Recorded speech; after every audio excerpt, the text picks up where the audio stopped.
is Caleb Ryor, and today I'm joined by a 2019 regional champion, the always wonderful Kyle Animus Livinghouse, as well as a top 16 2019 Worlds player, and now two-time Players Cup finals qualifier, Gabriel Agati. Welcome, guys.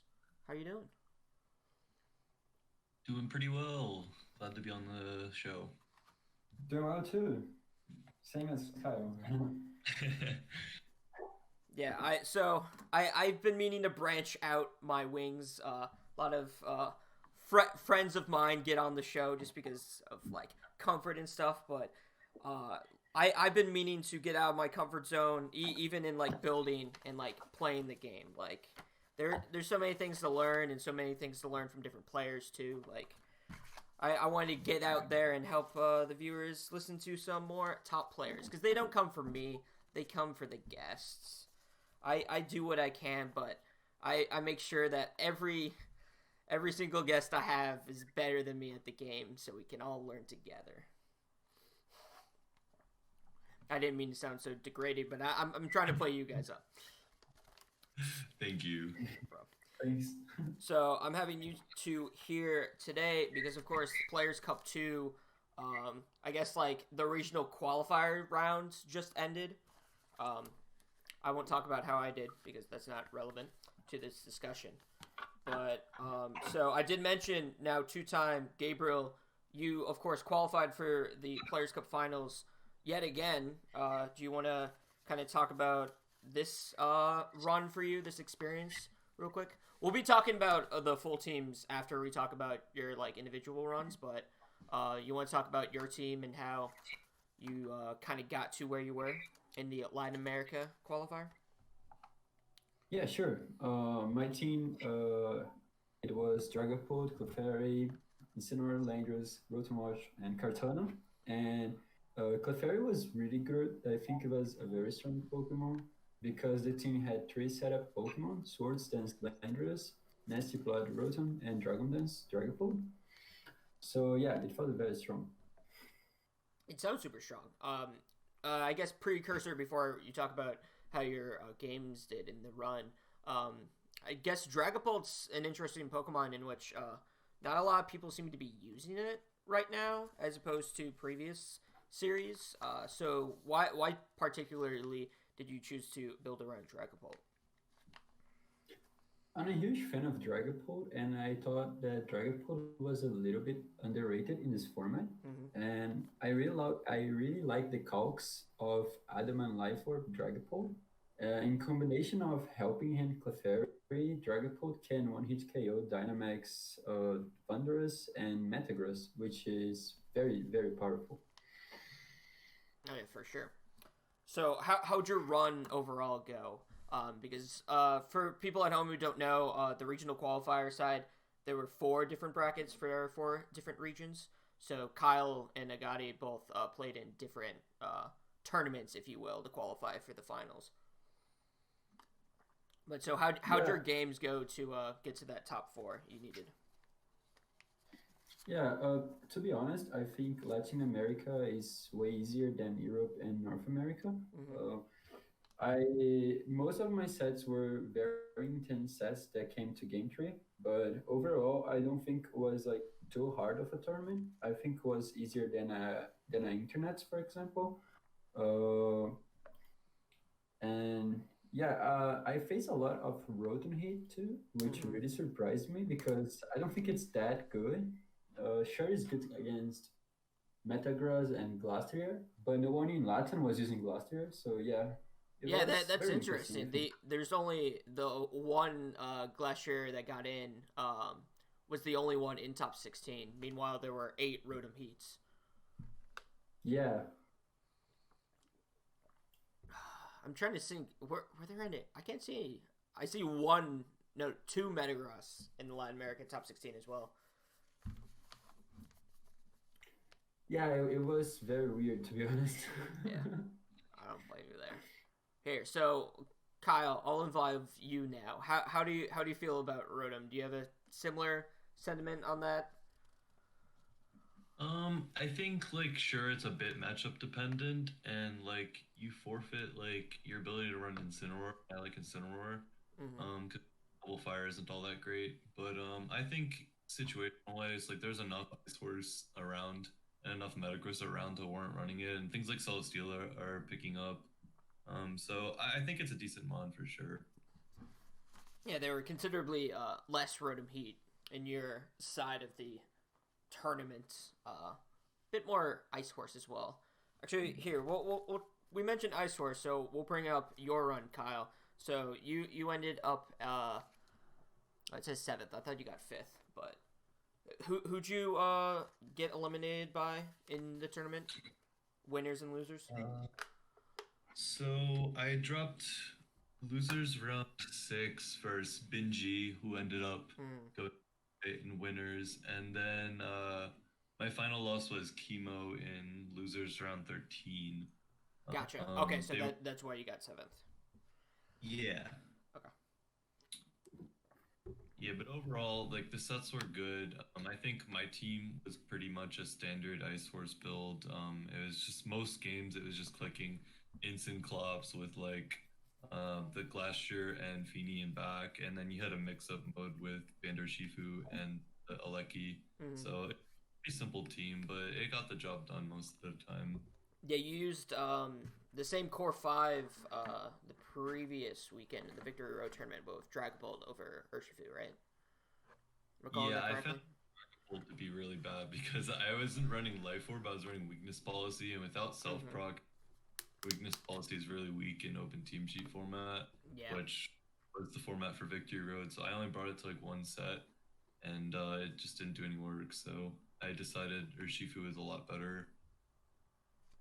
Yeah, this is another mon.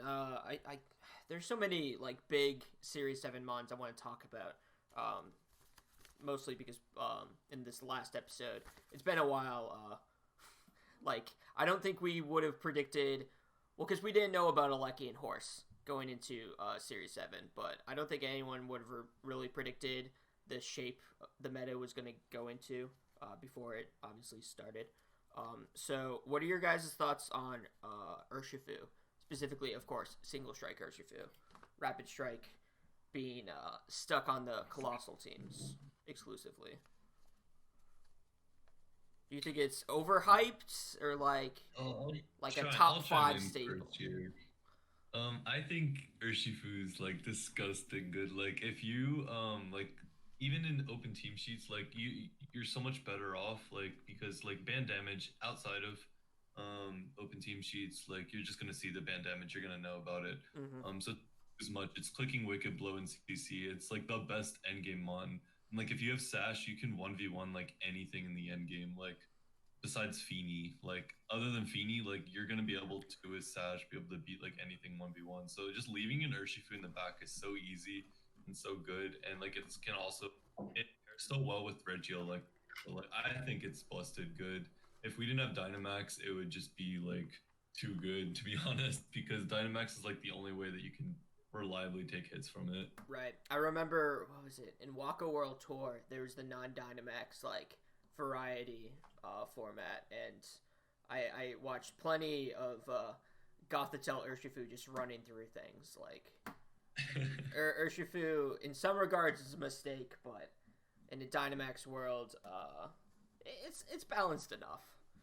I'm actually looking at Agati, your team. It kind of looks Urshifu weak to me, but it's so weird that Clefairy, of all things, great Urshifu answer. I don't think my team was too weak to Urshifu. Sure, a well-played Urshifu can be good against my team, but I think this can be applied to any team, to be honest, because Urshifu, as Kyle said, is very strong. I had max airstring on Dragapult, so yeah, of course you can take Sucker Punch, and do a lot of damage. And Carton is also fine because you're faster and do good damage. But yeah, Urshifu is of course very scary to face. Yeah, you're right. Do you think it's being overhyped right now though? Because actually, I'm looking in your side of the bracket. I think there's only, I only see one presumed Dark Urshifu in Latin American top 16.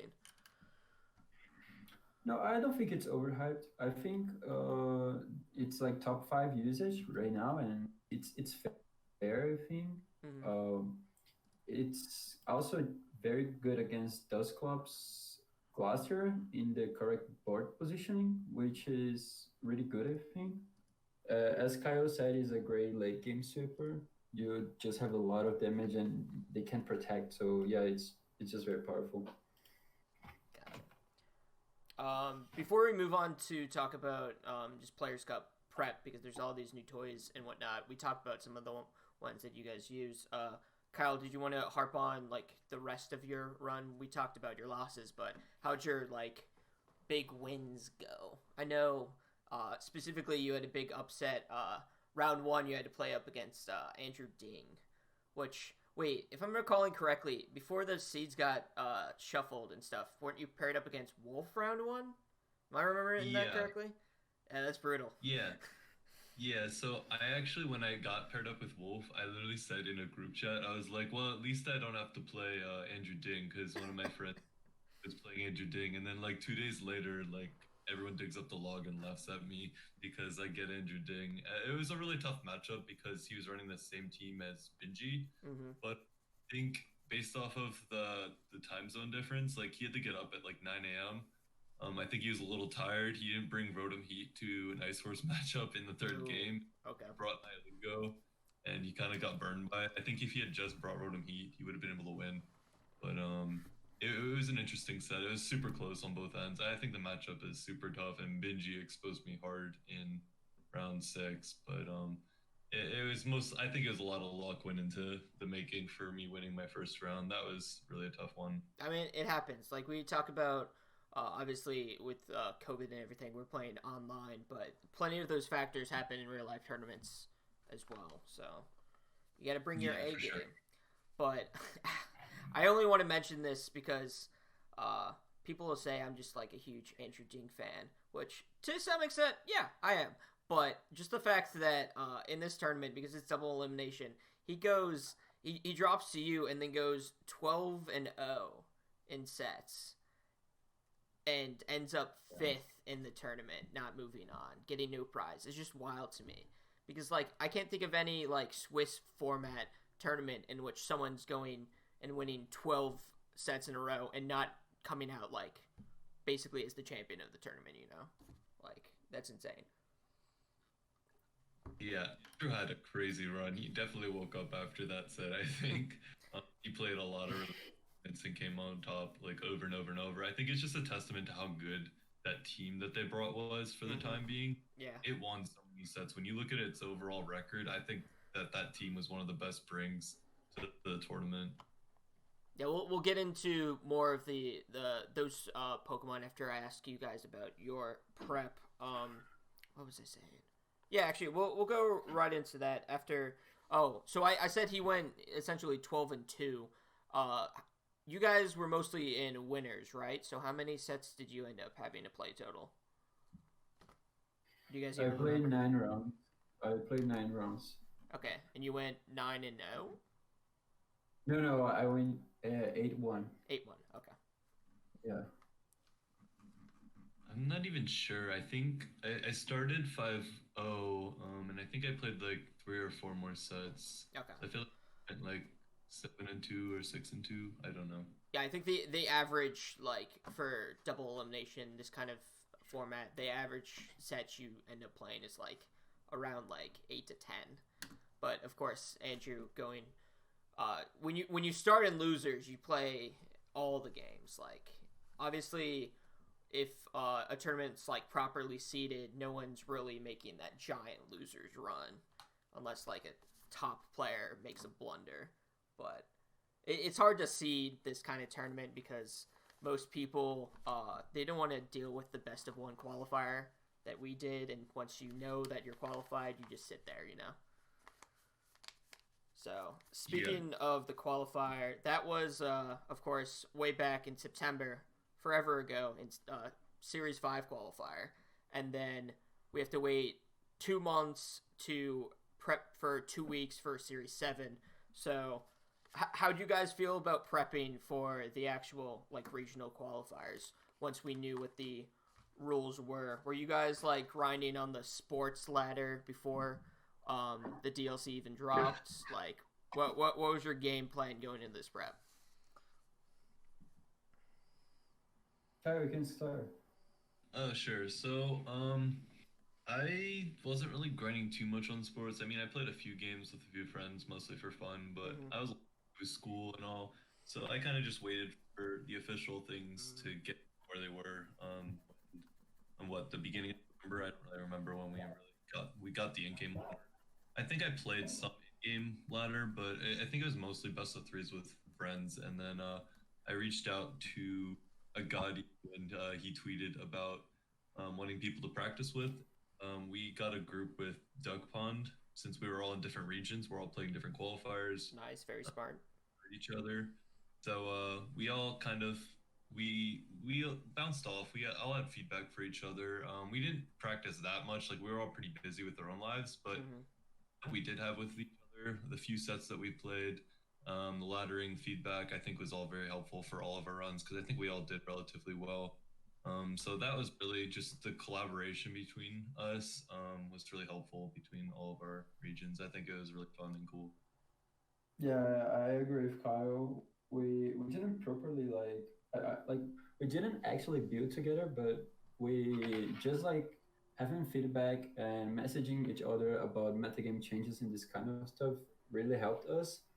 And it was a bit unfortunately that we didn't have too much time to preparation because I think all of us I qualified and Doug Paul and Kyle came very close to qualifying. So yeah, it's kind of sad because I think they both of them really deserve to make cut. Did Duckbon, if I'm seeing correctly, use the same team as you though, Kyle? Yeah, we used almost the same team. He didn't use the same items on Aleki. He used Magnet Aleki, and I used Sash Aleki. He used Shifu, and I used Bandit or Shifu. But other than that, it's almost exactly the same. Gotcha. Well, I mean, standard items, regardless, on both sides. Yeah. Right. So, of course, the big question going into the prep is all the new Pokemon that somehow didn't get leaked. These horses, Spectre and Glastrier. So, of course, Kyle, you used Ice Horse. Ice Horse, what is it? At least top 5 usage, like top 10, depending on like how high on ladder. But did you guys really expect this Pokemon to be the giant threat that it was when we first got it announced? So I thought at first, like my instinct tells me like, okay, this is an ice type. It like can't be good. But like the are just like too bulky and too good that like you can't argue with it. And like when you practice with it, like it's like such a good one Pokemon. Like it's all one Pokemon team basically. It just runs through other teams. Yeah, like, its stats were min-maxed out the wazoo. Like it has better stats than Metagross, for example.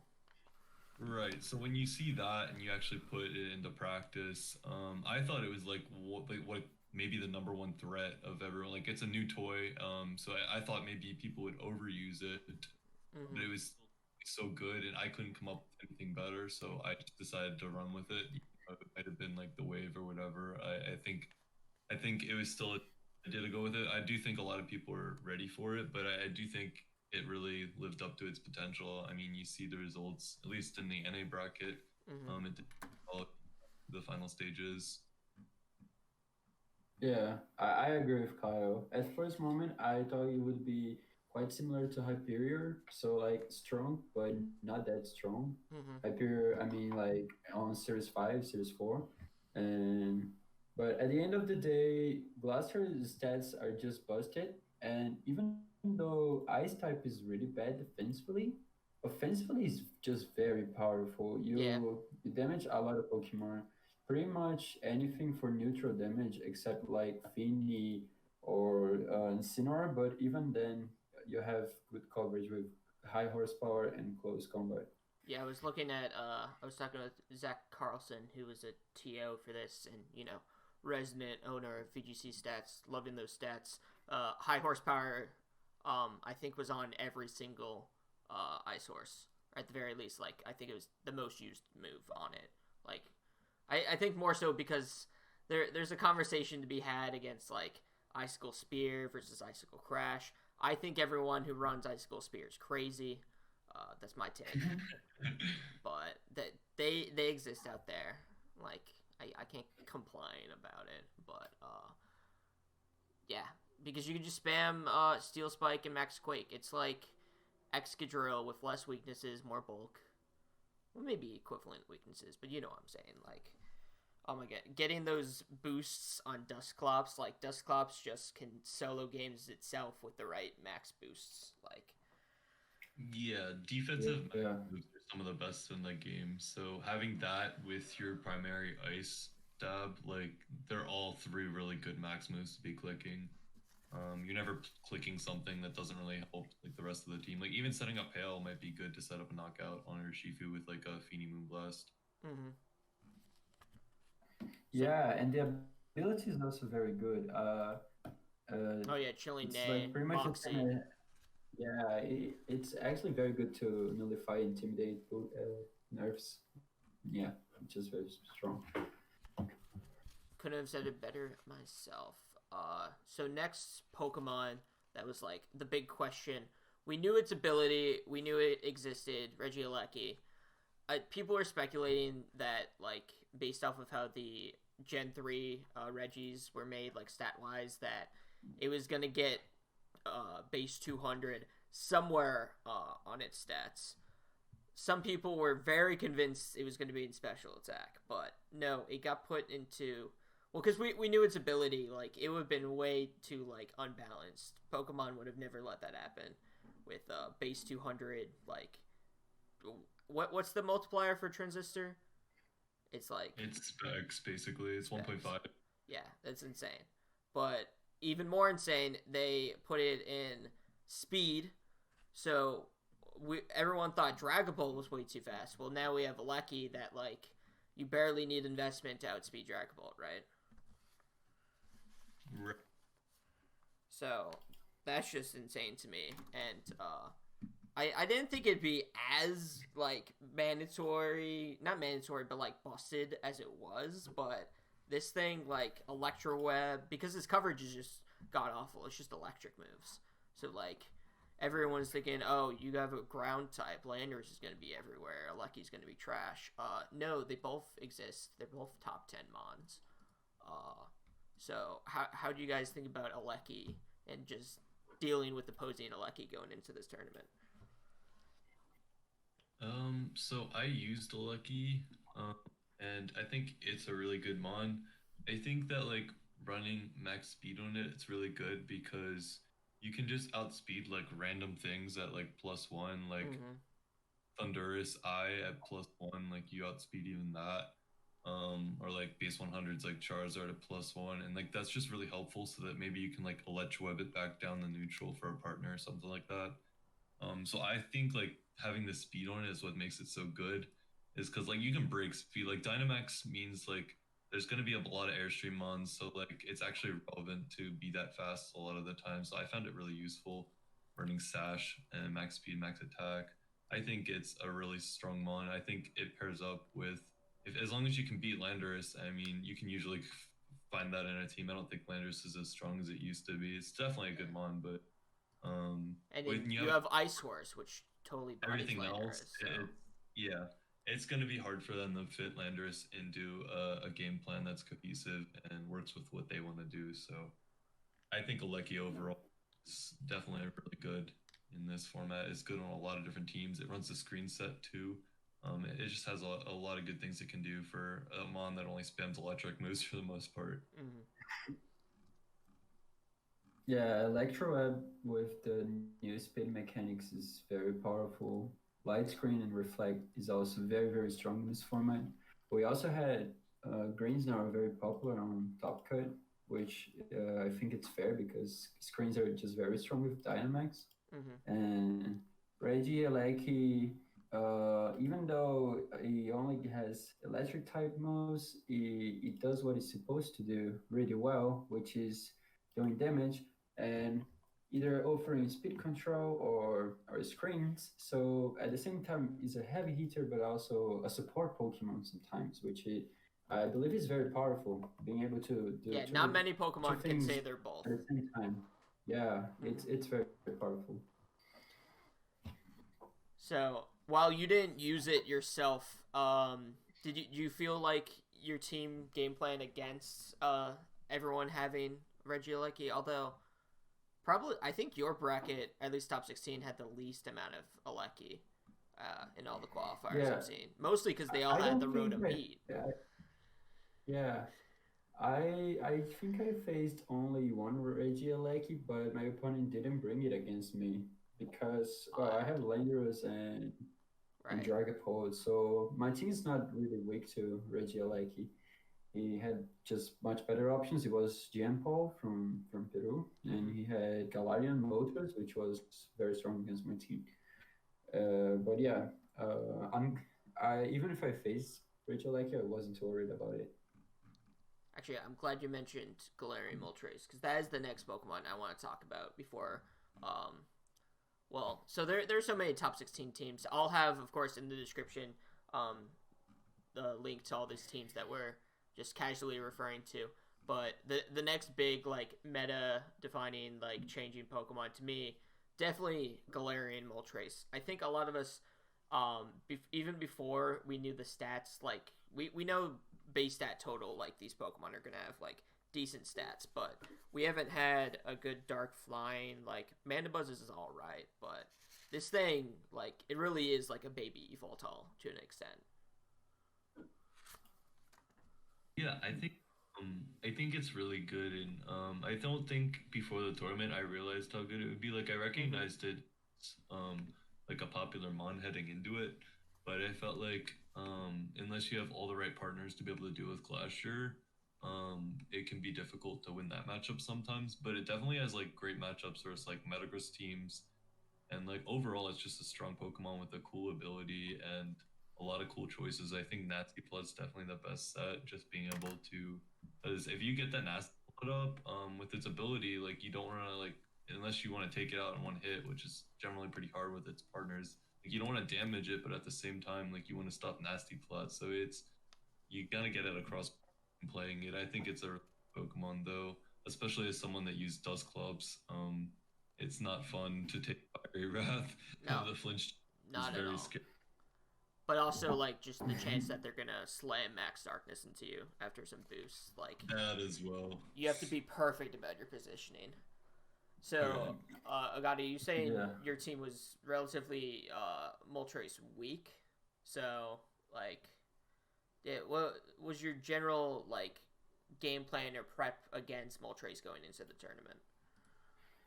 Yeah, Moltres is very, very scary because it's very awkward. You want to damage it, but there's Berserk and there's often weakness policy. Mm-hmm. So you want to damage it, but you don't.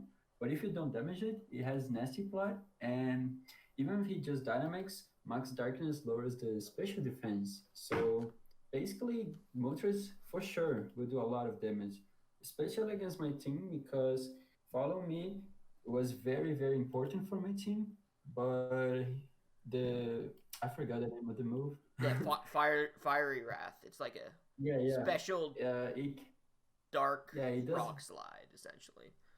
Yeah, pretty much. It's busted. This move, man. It's Mm-hmm. just very strong. And damage Kartana and Dragapult for a lot of damage, and of course he ignores Follow Me. So I was very worried about facing Moltres. Trying to think. So a lot of the early like Moltres competitions, at least from what I saw, they were very reliant on like Raichu for the Lucky matchup. But I think some of the more successful Moltres teams didn't even have Raichu, or like they were using Aleki themselves. I know that's like the version that Wolf had, with I believe screens Aleki, Volt Switch, proc your own weakness policy kind of situation. Yeah, I think screens Clops just beats everything in the game. So like if you can put Clops in front of opposing a Lucky, you're not gonna worry too much about it. Right. Hmm. Yeah, Wolf had screens and Genpo had choice specs Regieleki. Ooh. Yeah. So it the opposing Pokemon can't deal with Moltres if they're dying to Specs Aleki. So Yeah, pretty much. And he had also Among Us, which is great. The synergy with Among Us is pretty good because you have Rage Powder and you resist Fairy type Pokemon. So we're talking about Jean Paul's team. I didn't. It's not as meta defying as the other horse, of course. I do think it's quite underutilized, not really as explored. But the other horse legendary we got, Spectrier. Well, what are your guys' thoughts on that? I said I think it's underexplored.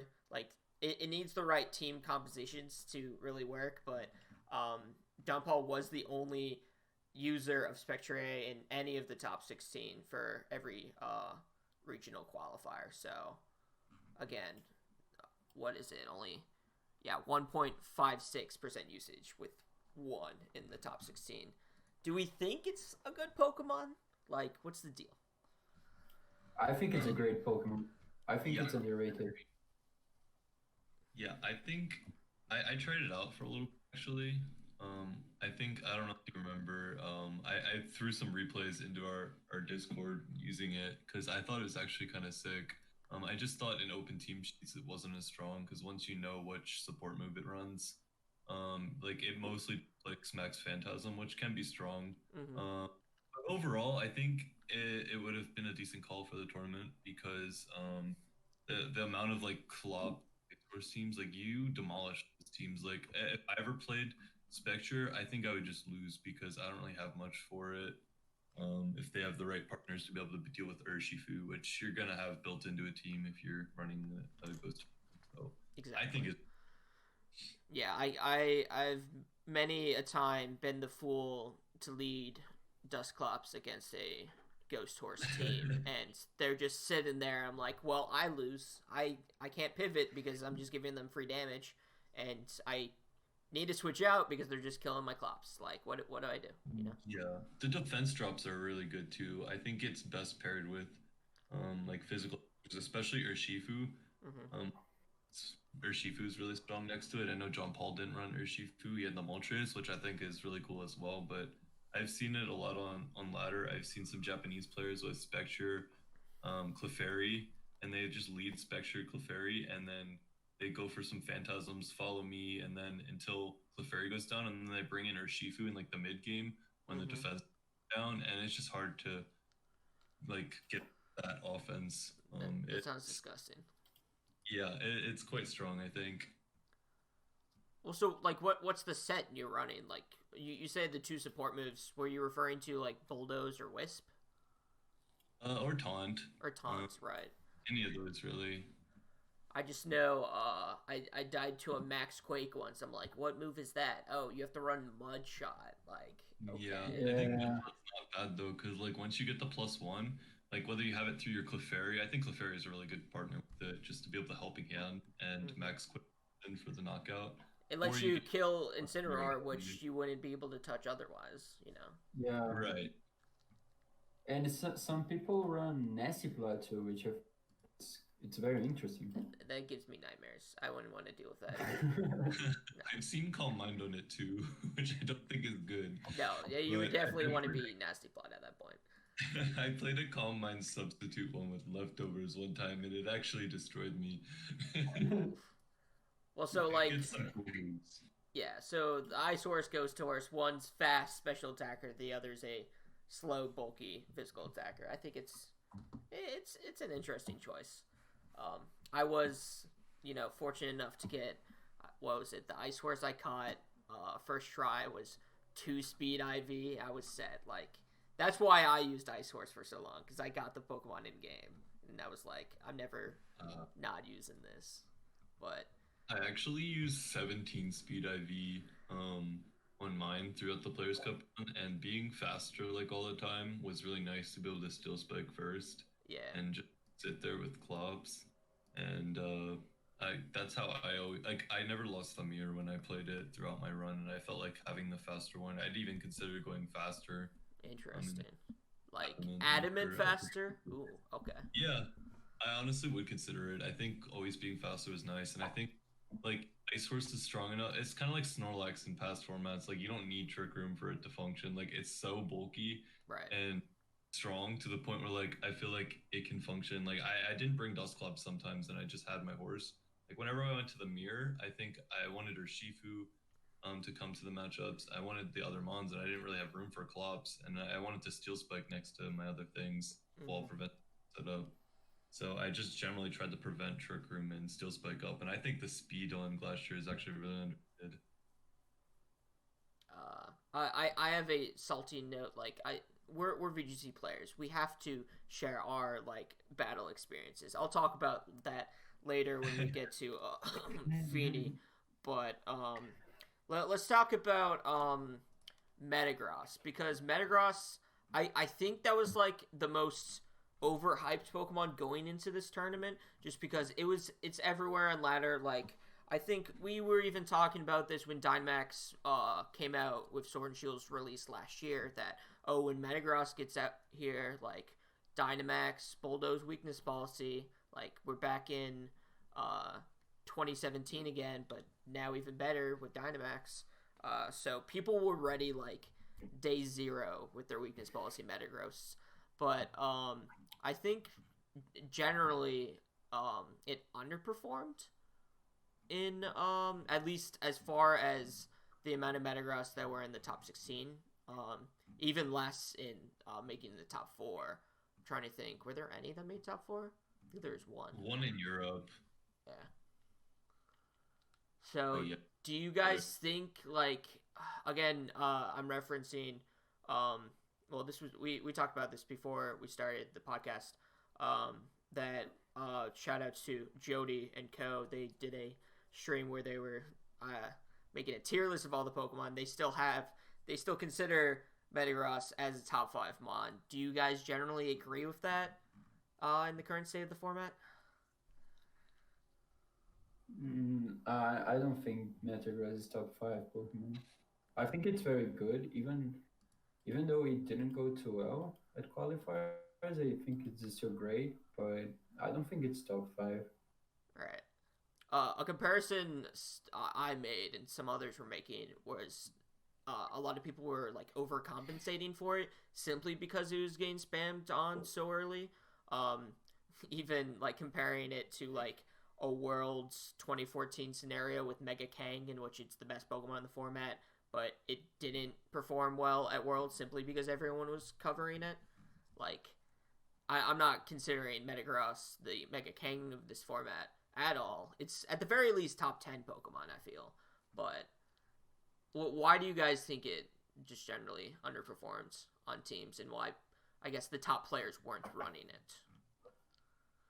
I think everyone prepared for that. So, like, if you see North America top 4, we have Turtle, we have Galarian Moltres, we have Rotom Heat. Those Pokemon are just very, very strong against Metagross. You also have Urshifu on Europe as well. So, yeah, I think people just really prepared against Metagross. Yeah, I think as well, like Urshifu being such a good spammable mon was like a big deterrent for me, because going into Players Cup, I like wanted to use Urshifu first and foremost, and so I kind of threw my considerations of Metagross out the door, because I personally thought Urshifu was underrated and really good, and I wanted to for sure. So that was my thought, at least. I think people just went with other strong teams other than Metagross. They just thought other teams are more favorable, especially after Joe won the VR tour with Rotom Heat. I think that scared a lot of Metagross players as well, because that's like the one major indicator. I mean, it's not a huge deal, but it is the only thing that we had going in. So I think some people thought of that as well. That makes sense. I'm trying to think. So, well, Metagross really is like a one-note Pokemon. If you see it, you generally know it's going to be weakness policy. Although James Eakes in top 16 used Assault Vest, which I don't think it's an awful item, but it kind of, it's wasted potential on Metagross at some points. Even though it does have both the defensive max moves just to spam. I guess Life Orb and Shucka, I think, looking at usage stats, were the only other items that were used on Metagross at all in Players Cup. I don't because we had you could see all the everyone's teams, like not even just the top 16 if you were in the tournament. So I know some people were collecting that data. Although I don't think some people care about the O2 players and what they're entering with, but you know, the nature of the tournament, like stats are stats. You gotta figure that out. But that was a weird tangent. Where was I going with this? Yeah, all right, Metagross.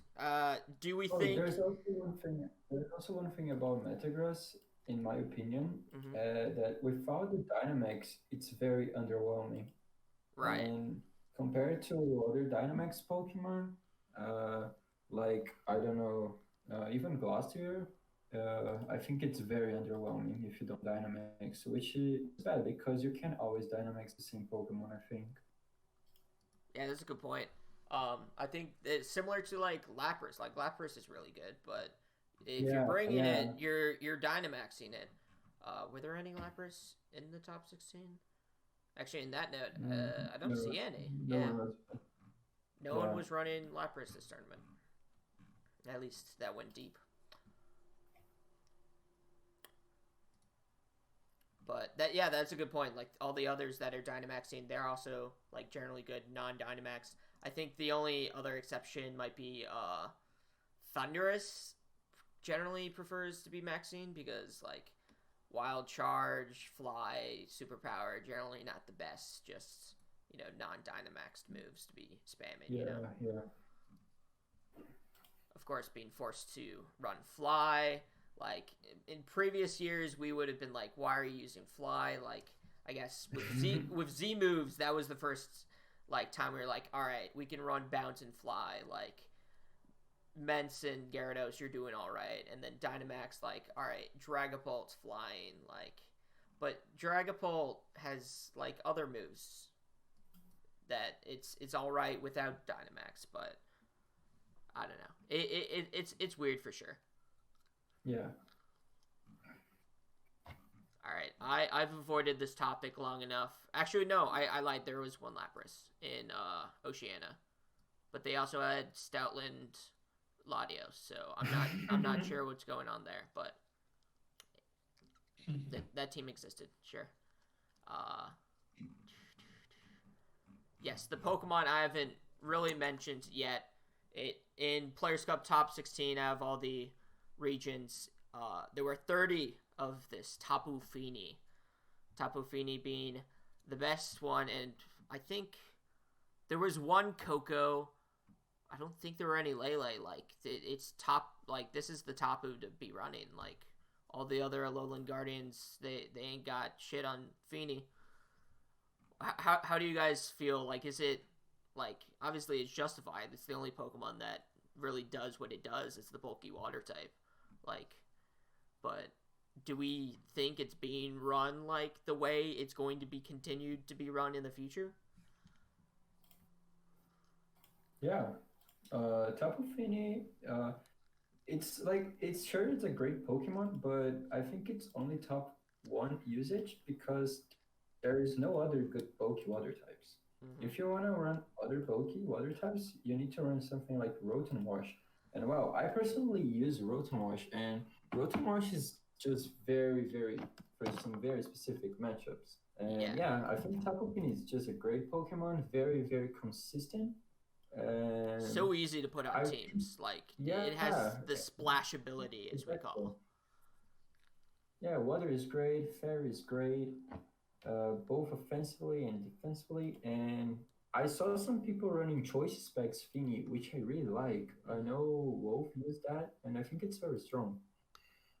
Yeah, it makes perfect sense on the kind of the Ice Horse Dusclops teams because it whereas you would usually need to waste a turn. It's not generally wasting a turn because nothing is threatening Fini much where you have to calm mind, but like wasting a turn to calm mind when you have very limited Trick Room turns, like Specs is super good for that.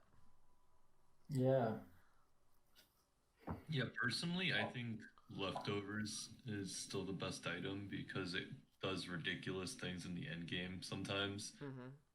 I think all of its sets are really good, and you really see Fini predominantly of all the Tapus because like its role, like as you guys talked about earlier, like it's the only decent bulky water type, whereas like Coco just gets outclassed by Aleki, and like if you're running a Coco, you're only really powering up opposing Aleki.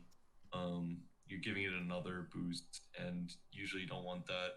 Rillaboom outclasses Bulu, and Lele really just fell off. I feel like maybe like Lele has a place on like one team somewhere, maybe, but also indeed was seen on some things. Maybe just don't want the offensive fairy typing of it anymore. I guess just being a regular psychic type with Indeed's traits is probably just better if you want psychic terrain. Right. But I do see one. Lele will find a place. It's just again, Yeah. like you said, very team specific almost. Yeah, I think it has a few places. I think it's a little underused, but overall, Tabu Fini is the king of the tabus. Yeah, and then of course, Rip Bulu, Rillaboom's here to stay, but Bulu, poor guy, didn't get play rough or glassy glide, so we have very. I think I'd say zero reason to use him like ever. It's sad, except for if you want to run Bulu, you run Bulu, but I don't think there's like a team. It's like, you know what I really need here? I need Bulu. It's sad. I don't even like Rillaboom in this format, so imagine Bulu. Yeah, I think so. I ran Rillaboom personally just because like there's very few things that are even like beating Fini. Like I ran Rillaboom because I wanted to just get it off the field. I knew it was gonna be everywhere. But it's just all the other Pokemon that are on the team. Rillaboom's like, what am I gonna do? You know, I gotta U-turn out. But yeah, it's a tough world. Although you guys don't know this, but I went on record last episode of CableCast. I was convinced that Tapu Fini was not going to be a good Max Mon, and that Calm Mind Fini was not going to see use. Boy, was I wrong. I generally thought that because I thought, well, of course, Aleki's kind of invalidated Coco in a sense, and taken that role, many of its roles from it and done it better. But I thought Coco and Kartana were going to be way too good and high use in a Dynamax format for Fini to be like an offensive presence. I thought it'd be more of a support set kind of Pokemon, but again, yeah, Muddy Water, Moonblast, Calm Mind, too good. Although Muddy Water's definitely broadened out some dark sides, some PTSD of mine from 2017. Accuracy drops are never fun. Muddy Water misses aren't fun. I'd much prefer if it had, I don't know, like a move that didn't miss and didn't have a secondary effect, you know? Just a standard water move. That's my opinion. But, yeah, you live and die by Muddy Water. I actually really like Scald on Fini. Exactly because you don't miss. Mm-hmm. I think with like with Dynamax and Clear Body and this kind of stuff, like accuracy drops are often not really a big deal. I think Burn, even with the Missy Surge, actually, I think Burn is actually very good. Yeah, there's enough floating Pokemon too. You can burn that Landorus. Yeah, I like Skull, but like, well, Muddy Water can win games that Skull don't, right? So, yeah, I agree. That's how I lost in Winners. Again, I said I'd mention it, but I missed 2 heavy slams on a Tapu Fini with my horse. I just needed to hit one of them. It happens.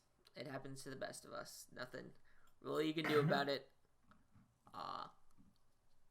Yeah, that's all I'll talk about my run. I had fun in the tournament though. I'm enjoying this. I'm enjoying this format. So like having fun playing games, that's what really matters. Yeah. Do you guys generally enjoy it? Well, okay. I think the general consensus is that I haven't heard of anyone that's liked Series 6. Maybe one person has liked Series 6 more than Series 7. But I'm still on the fence if it's better or worse than Series 5. We definitely have more room to grow. in general. But how are you guys liking it so far? I think I don't know. I personally like the closest we get to national decks. Like I like having more Pokemon in the game because I like setting games and I like being able to build teams and I get a fifth Pokemon and I need like a specific typing and then being like, oh wow, Heatran is in this deck, so like I can actually fulfill this Right. last team member. You're not forced to what I wanna run do. the only fire type in the format or whatever. Yeah, so I really enjoy that, at least in building, and I enjoy formats better when I can build in them. So personally, I really enjoy this format a lot better than any other format that we've had on the Switch so far.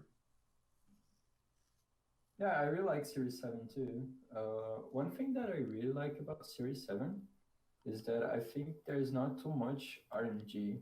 Like if you see the top usage Pokemon, there is no Ally Switch, there is no Sleep, there's no Togekiss. Yeah, Togekiss is definitely frustrating for a lot of players. Like sure we have Muddy Water, but that's it, right? Yeah. Incineroar is not a lucky base Pokemon.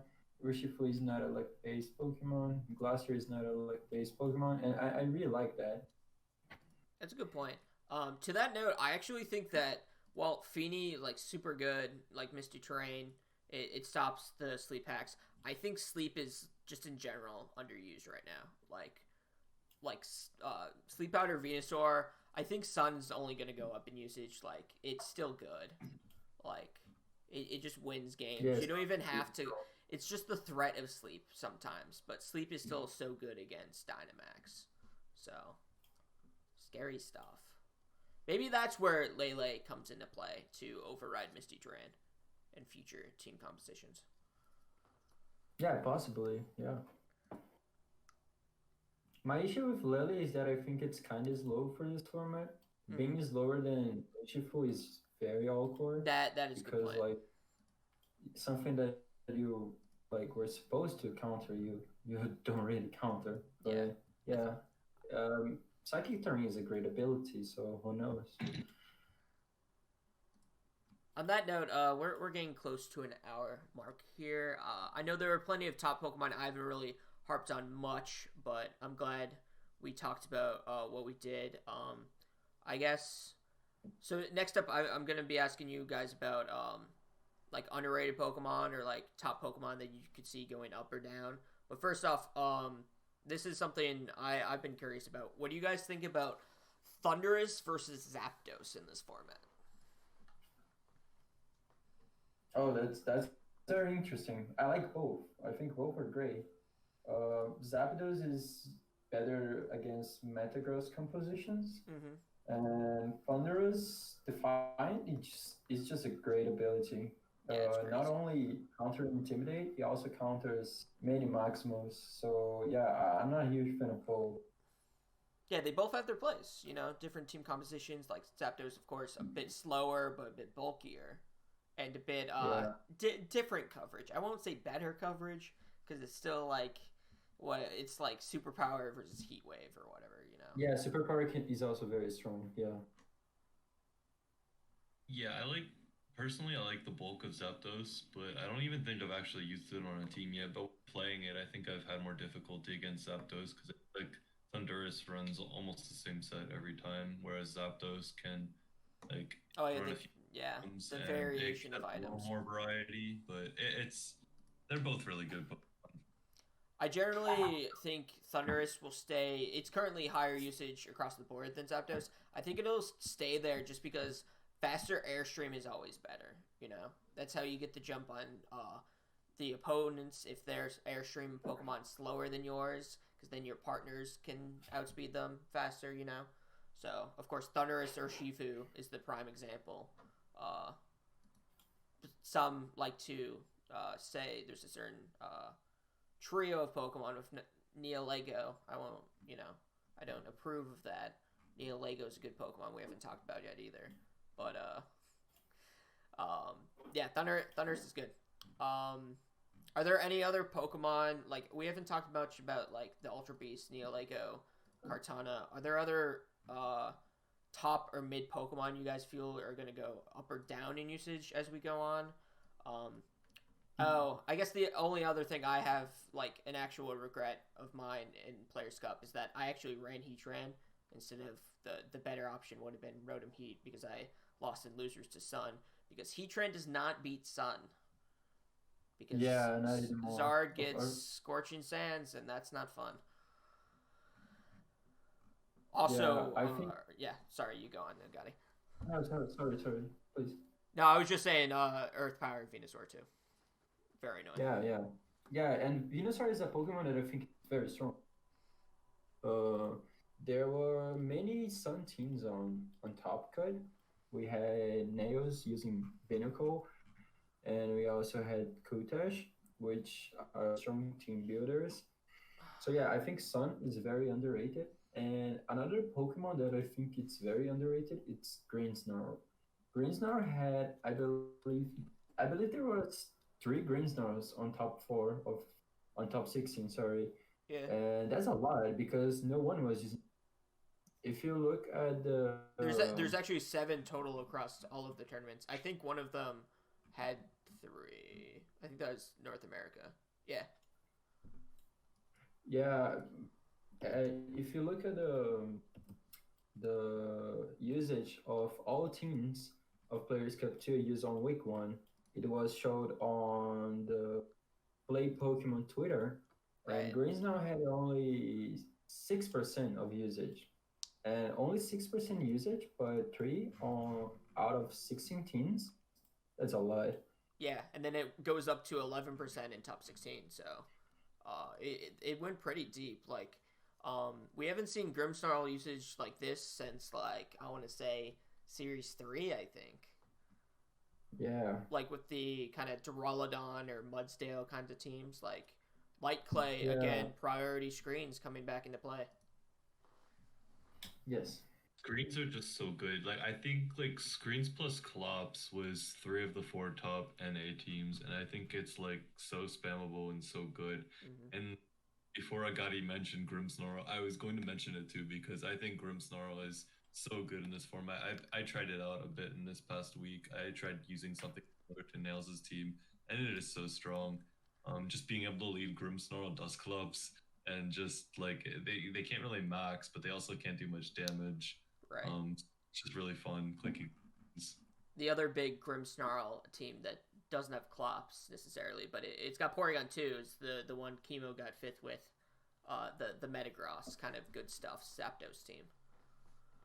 Like Grimmsnarl, I think that is the best Metagross team in my opinion. Yeah, I would agree. I lost to that team because I just could not break through the screens, and I was playing such a slow game to the point where he got screens up twice in the game because we were playing. Oh, brutal.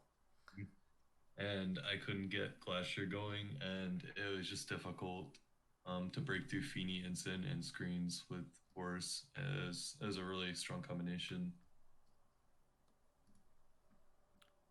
I'm trying to think if there's any other. Regigigas, I feel like it'll go down, maybe up. I don't know. There's one team with Regigigas, you know, or like maybe 2. It depends, but like you know what it's doing. You have to prep for it. Like it beats stuff like Sun because you don't get Drought up because of Weezing. But yeah, it has like some really good matchups like Sun.